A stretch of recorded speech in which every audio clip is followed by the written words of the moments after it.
to try it. So they were looking for a voice, they were looking for the advertising stream, and so they took this to network marketing. And when you tell that to people, that makes sense to people. It's my belief that if things make sense, then people will continue with that. So if it makes sense to you to say to people, this is why we've gone to network marketing, because this fabulous chocolate needed a voice, that makes sense. That makes people feel comfortable. I can do that. If I like it, and if I'm going to eat it, I can refer people. So I said to someone, well, we always lead with the business. And they said, well, I tried that. And I said, well, how did you try it? And he said, well, I talked about the compensation plan first. No.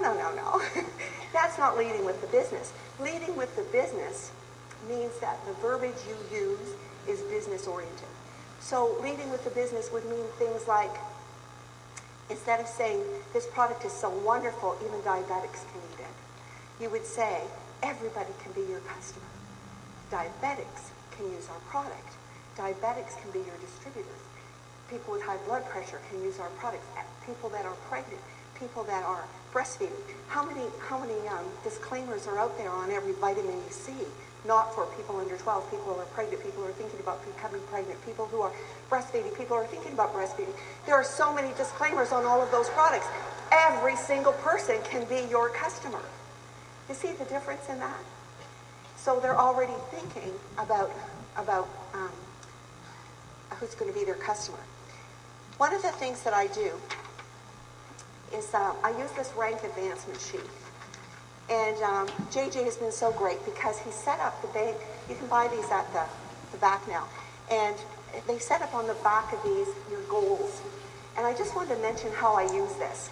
Because what I do is when I sign up a distributor, I actually, we didn't have this written on the back. So I've always just made notes on the front. And I always give this to a new distributor when I sign them up. And we usually have a lot that we sign up at the chocolate tasting. And I would use the ranked advancement sheet, and I ask them to determine how much income they want to make, to let me know that. And what they've done, which is, I think, Jeremy's idea, they've based on the ranks according to the affinity bonus. Now, as you know, you make a lot more income than your infinity bonus. That's only one form of income. So what I would say to people is, when they look at this, that this is one stream of the income. There are other streams, but just using this one stream, this is the rank you would have to become in order to achieve this. And so when they tell me that they want to earn $2,000 a month, and I say they want to be a silver, then I write right across the top silver, and then we do a silver plan. And I set that strategy up 48 hours after the chocolate tasting. And when I do a chocolate tasting, I book the person's chocolate, their next chocolate tasting, at the chocolate tasting. So when somebody signs up, they get this rank advancement sheet. We have a date that we're going to get together and talk about their advancement. And then when they come back to meet me in 48 hours or to meet the distributor in 48 hours, they have their goals written out. And this is excellent sheet because this is so much better than what I've done. I just write like little notes all over it. But, you know, why they're starting their business and the different goals they would have. And so when they come back and we sit down, we also, at that chocolate tasting, we book their first chocolate tasting. We call it a business launch. And I say, okay, let's have the date when you're going to launch your business. Traditionally, people will say to me, almost every time, I can have mine in about 3 weeks. And I always say the same thing. 3 weeks is wonderful. How about next week? Which would be better for you, at the beginning of the week or at the end of the week? And the reason I do that is because I don't want somebody waiting 3 weeks to get their business started. But they're new and they're afraid. And they think that they have to have all of this stuff other than their enthusiasm. And I want them to know all they really need is their enthusiasm to start the business. So I use that. And it's probably somewhere else on the slides because, thank you to Eric, because he did the slides. So now we're at the beginning. Invite guests. I tell people when you invite guests, all you do is be excited. You don't give them a piece of chocolate. You just say, I'm just starting a new business. It's healthy chocolate. I really want you to come and hear about my business and try the chocolate. Never give a couple-minute presentation. People will make their decision on your couple-minute presentation rather than coming and seeing the entire thing. It's very easy your job is as a new distributor, or what your job is if you're like me and you've been in the business 6 months and you've made a decision you want to change things rapidly, try this. It has worked for so many of my team. Try it. What have you got to lose by trying it?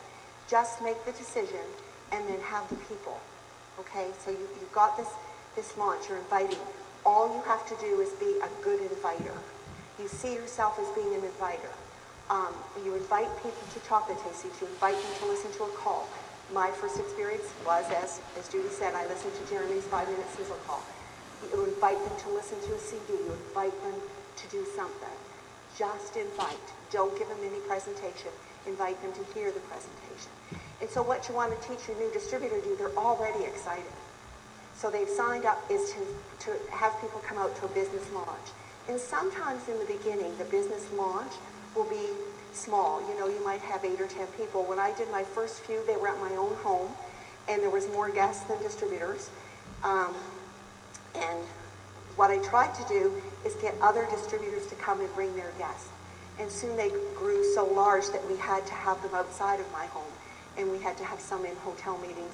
It's what we do every other Tuesday is we do a chocolate tasting at a hotel. It's the exact same format. We all do the same thing. So if I phone in at a hotel presentation, I can say to them, where are you? And they'll say, we just finished talking about the Omega Bar. I know exactly where they are to fit in. We're all doing the same thing. It's very duplicatable. And everybody who comes thinks the same thing. If she can do that, I can do this. And that's exactly what I want everyone to think. And so we encourage people to bring a friend. I have this little thing, I call it a meeting in a box. We put this on this sheet. This is the new chocolate tasting sheet, which is great. We put this on this sheet just so that you could remember to take things along with you. I've gone to a few, I want to tell you some things that I did wrong so you don't do them. And I've gone to a few other people's homes that were having a chocolate tasting, and I got there and nobody had a pen, or they didn't think to have application forms, or they didn't have any chocolate to eat. And so now I have this little thing, I call it a meeting in a box. And the most important thing in that is to have a guest sign-in sheet. And there's actually one of those on the back of this chocolate tasting. And the reason that we have that guest sign-in sheet is that I follow up with every single guest who comes out. And I follow up usually with a card. And I follow up with every guest who doesn't sign up. So if somebody comes to a chocolate tasting, what I do is I send them a little card. I'm really going all over the place with this, but I send them a little card at the end because I want you to know some of the things I believe have worked for my group.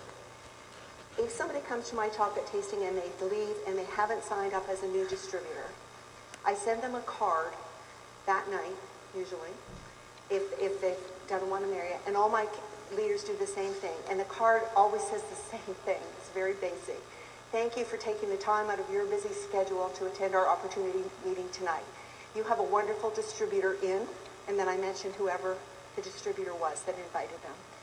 Please feel free to come to our next chocolate tasting. I give them the date. We would love to see you again and share more chocolate with you. And I've gone to people's homes and I've seen that card on their fridge, and they've told me, you know, I joined this business because you sent me that card. And nobody sent me a card very often.